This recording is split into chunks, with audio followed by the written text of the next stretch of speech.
What's poppin' gamers? Today's Siegex is officially out, and with it, the game has gone free to play. That means that a lot of players that weren't willing or able to try the game before have had that barrier of entry removed, but now are faced with a very complex game that isn't the most beginner friendly, so I'm here to try and curb that. This is going to be the 9th and final part in this mini-series going over everything you should know before starting out. And to close us out, we'll be talking about the etiquette of R6 to help you know the do's and don'ts of being a good teammate.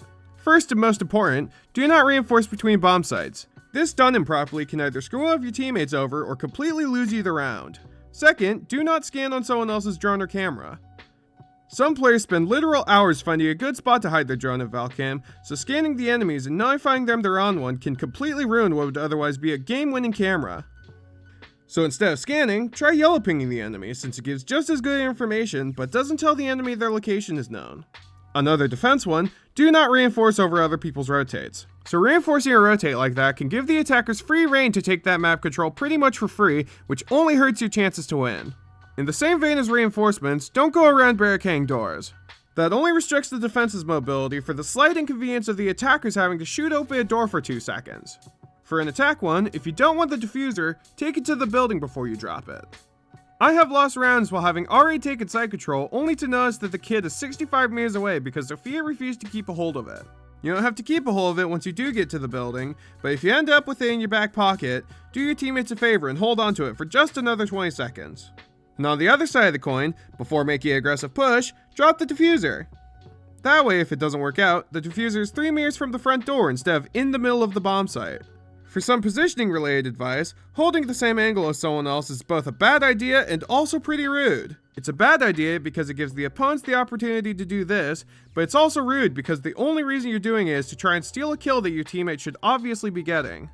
Now I don't want to discourage holding the same angle completely, because holding a crossfire isn't just not discourteous, but is also incredibly powerful and very underutilized by the community at large. The key difference between holding the same angle as someone and holding a crossfire is your positioning. If someone that peeks said angle can see both of you on screen at the same time, that's bad.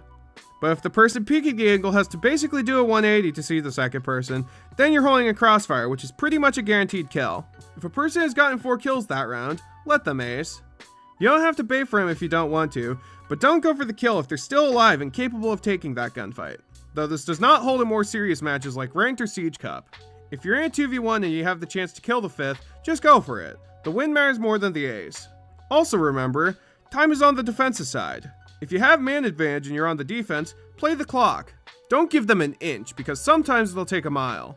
On the attacker side, if you're in a man disadvantage, don't be on the roof until you have 15 seconds left. Some more meta ones are obviously, don't team kill people or shoot their drones, but if someone does end up TKing you on accident, forgive them. The game is very strict with the chances it gives you for unforgiven team kills, so not forgiving an obvious mistake is just rude for no reason. Another standing related one, if someone commends you and they're wearing a complete jackass, commend them back.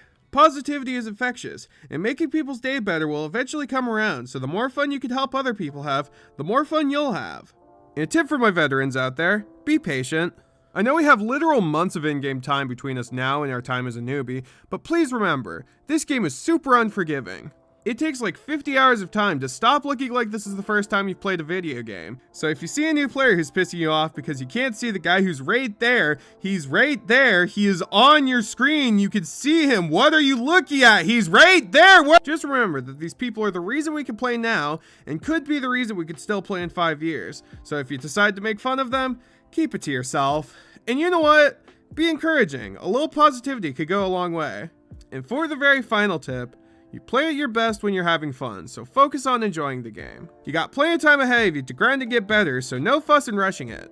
Just enjoy this incredible game, and learn to get addicted to the adrenaline rushes of winning those impossible 1vx situations. If you do end up getting invested, you'll be going on an incredible journey that really cannot be found elsewhere. And that's it, miniseries complete! I'll be the first to say, I did not go over everything I probably should have. The operator and map pool are both deep and complex, but I needed to draw the line somewhere. The maps are probably the biggest gap in this series, so I guess I'll remedy that. I'll give you a small tip on how to learn them. Start up a custom game in the map you want to learn, and look out for all the staircases. If you know where all the staircases are, you'll know the backbone of the map, which makes learning the rest of it quite a bit easier. Shoot, whenever a new map comes out, the first thing I do is load up a custom game and walk around it for half an hour, so I really do practice while I preach. Only other thing that could help is learning where the outside walls are, because those should always be reinforced. but I digress. It's been a lot of work to make this, but it was well worth it. Thank you all so much for watching. Catch you guys at the server. Peace.